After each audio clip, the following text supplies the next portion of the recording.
Hello, now we've got a very special guest in the studio today. Everybody, this is Dexter. So, Dexter, I'm not going to do any explaining, you can do it all. What's your job title? I am the Quality and Technical Manager for Pavers. Okay, have you been at Pavers for long? 2.5 years now. Oh, so you've got to know everything then. So, I'm working on it. So, what does it involve? What does your job involve? When the buyers go out to the factories, I'll travel with them and help them develop the products. So decide on what they want to buy. I'll look at it from a technical point of view, make any amendments to fit or to the actual design of the shoe, and take that all the way through then to delivery to store. Cracking. So you're like from the birth of a shoe right the way through to it being presented in a shop window or something like that. Right. So does that mean you go to all the factories? I do, yeah. I get to travel a little bit. A little bit. So where have you been then? Portugal, India. Yeah. China. Oh yeah, I went to China last year. Oh, okay. Well. Yeah. Lovely. So yeah. So first of all, so you know Mr. Hackham, right? When you go to Mr. Hackham's factory, you meet Mr. Hackham, and he's developed a shoe. Do you look at it from the word go before it's made and say, oh, we'd like this in this kind of fitting, and we'd like? You could make changes to it at that point. Yeah. If there's a model available, then I like to get it on a foot, see what it looks like, and then make any changes that are needed. Do you have foot models then who tried them on? I do. Yeah. No. Yeah. Quite luckily, some of the buyers are actually a size 4, which is a standard size, so we can try it on there and then, make any amendments that we need to do. And do you try all the boys' shoes on then? I do. Yeah. What size shoe are you then? Size 8. Oh, perfect. Yeah. So you travel around the world, you go to the factories, and then, so when they're then delivered to the warehouse, are you then also checking that the ones that have arrived are the right fitting and everything like that? And also checking the quality, because you can get various problems with shoes once they've been made, so making sure that before I actually go out to store, they're actually okay. So you don't go through every single box though. No. I was going to say, I've seen the size of the warehouse, you'll be there forever. Okay, so then once it's in store, do you deal with feedback from customers then? Yes. So they'll feed back through to the store managers, or if they place a sorry. That's right. If they put a review on Trustpilot, so we'll get all that information, come back and have so you see the good and the bad. Yeah. You see those FIFUs and things like that, you can't change them, can you? It's what people have written, isn't it? Yeah. Right, so what happened is we sent out a survey to people, and these are the most popular questions that came up. So I'm going to throw them at you now. Oh, actually, I forgot to ask you this. So you travel around the world, but like a normal Tuesday, what would your job be here in York then? Normal day would be coming into the office, getting a coffee. I've got to start the day with a coffee. Do they give decent coffee at Pavers? It's okay. Okay. Yeah, it's all right. So then looking through the samples which would come in, checking the emails, doing any fitting that needs to be done, any other pattern amendments, sending that information back out to the factories, and then just carrying on through the day. So have you trained in shoes then? Yes, I've been working in footwear for 25 years. Oh, have you? Yeah. In what capacity? What sort of? I know you don't look old. I wasn't going to say that. In what kind of capacity then? Initially, I started off as merchandising before moving on to the technical side of things.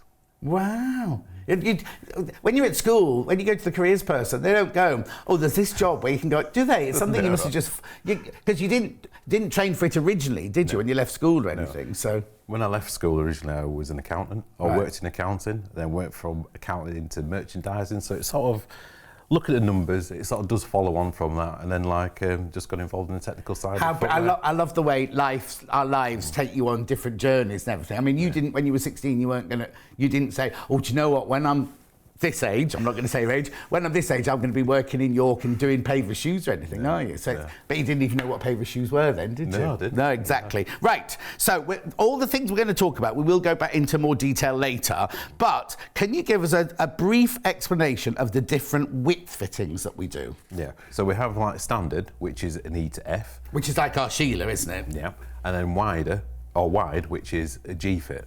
Okay, and then we got more after that? Yeah, beyond that we're going to Easy Fit, which is 6E. So basically we cover for everybody at Pavers then, don't we? Yeah. And do you have specific shoes that only go into standard, or can you have the same design in standard and in wider? We can, yeah. There are some styles as well which are doing standard and also going to easy fit. So, you see, in fashion, I used to work in fashion, and that used to really, really annoy me, that if you were size 10 or 12, you could have anything off the rack. But as soon as you got to a size 18 or 20, suddenly you had to wear naff fabrics and horrible designs because they thought that ladies, more curvaceous ladies, didn't have fashion style. Which when I was on This Morning, I was a real champion of championing the ladies with curves sort of thing. And I think it's so brilliant that we now do a style that you can, whatever foot fitting you are, you can do. Right, so how do we know what size foot we are? Do you measure their feet in store? We don't, but our managers have a good idea of like what size to suggest to a customer. So like if a customer comes in and say like they're in between sizes, we'll suggest putting an in-sock into the shoe. Right. That either reduces or increases the volume internally, so like it's a better fit. Oh, okay then. And do we do half sizes? No. We don't do half sizes, but we'll get around that with the in-socks. Oh, okay, because back in the day, because I've been at Pavers with Debbie for donkey's years, there used to be certain ones that we did in half sizes. They were the posh ones that the mother-in-law did, weren't they? You know, those ones. Kinloch Anyway, ones, yeah. the what? Kinloch. That's it, they're the ones, they're the ones. Isn't that a horse now? Right, so now we also sell, people don't know this, we also sell shoe care products, don't we? Yeah. What kind of things can I expect to find on either the website or in the shop? Well, there's basics, brushes and creams, and beyond that then there's like other stuff which is like trainer whiteners, like some of the products that I've got here. Yeah, we'll go into more detail later on these, won't we? Yeah. Okay, brilliant. So, because it's important to look after our shoes, isn't it? Because we look after other things in our lives. So shoes take a right old bashing, don't they, if you think about it every day. Now, this next question, when Michelle McManus was on Pop Idol or X Factor, wherever she won, she wanted to wear a pair of boots, right? And the stylist on the show could not get, because she had quite wide calves. I knew of one company back in the day then that did wider calved boots. But we do all sorts of sizes, don't we? Yeah. But how do we measure the calf width on a boot? Some of the patterns which we've designed going forward are going to be, accommodate the wider calf. And so the best way to measure your calf is just to go around the widest part of it. Ooh, to get on the website that. Michelle McManus, I don't think she wears boots anymore. Right, now, I don't know what this is, right? People have been saying, tell us about Inbox. What's that? Inbox. What's that? It's a treatment that we offer in store.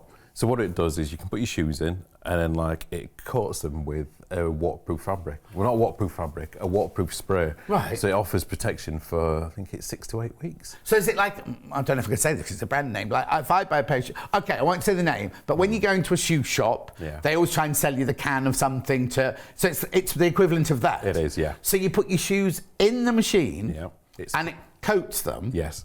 What happens if I buy online? Can I get those done as well? You can, yeah. You can, there's an option where you can like select to have them inboxed. So they'll be inboxed as well before they're dispatched to you. And it's literally a box that you put the shoes in? Yeah, it's like... Okay, and you said it lasts 6.5 weeks. Can I go back 7 weeks later and go, can you inbox these for me again? Can, yes. Are they in every store? Oh, you might not know this. It's in every store. Even in my one, in Evesham? Yeah, every store. I'm going to pop it. And can I only take Pavers shoes in? I'm not sure about that.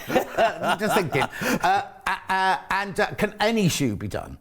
No, not any shoe. Oh, okay. So like suedes I wouldn't recommend. Okay. But you don't need to do wellies, for example. But yeah. What about the patent tap shoes? Can they go in? No, I wouldn't put those in either. Okay then. Now, I don't even know what this is now. How often should I be using a nano spray? It's a similar thing and probably the same sort of time span. Every 6 to 8 weeks. But that's a spray, is it? Yeah. Oh, 6 to 8 weeks, brilliant. But with that, you just need to make sure that you hold it, I think it's 20 centimetres away from the shoe. Right. Otherwise, you can damage it. Oh, but that's like with any kind of thing like that. As soon as you get close, it goes too intense, doesn't it? Yeah. Right, now, Richard, cameraman, need to know this. How do I keep my shoes looking and smelling fresh? Because he has dreadful. The best thing to do with your shoes is to rotate them.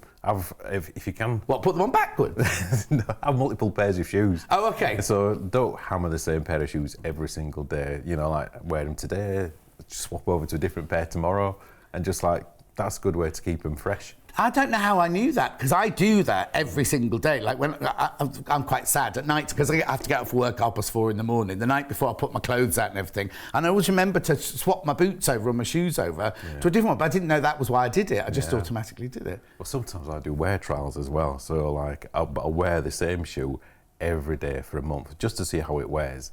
And it's like, by the end of it, you just think, I just want a different pair of shoes. Because you stink. Talk about being familiar. We only just met. You're just trying to coordinate with the same pair of shoes every single day. Oh, I see what you mean. I thought, right. If you head to our YouTube channel for more of Dexter's hints and tips, you'll find them all there. So for now, thank you very much indeed. And keep an eye out, because what we're going to do is going to do some little films in depth about things we've spoken about today.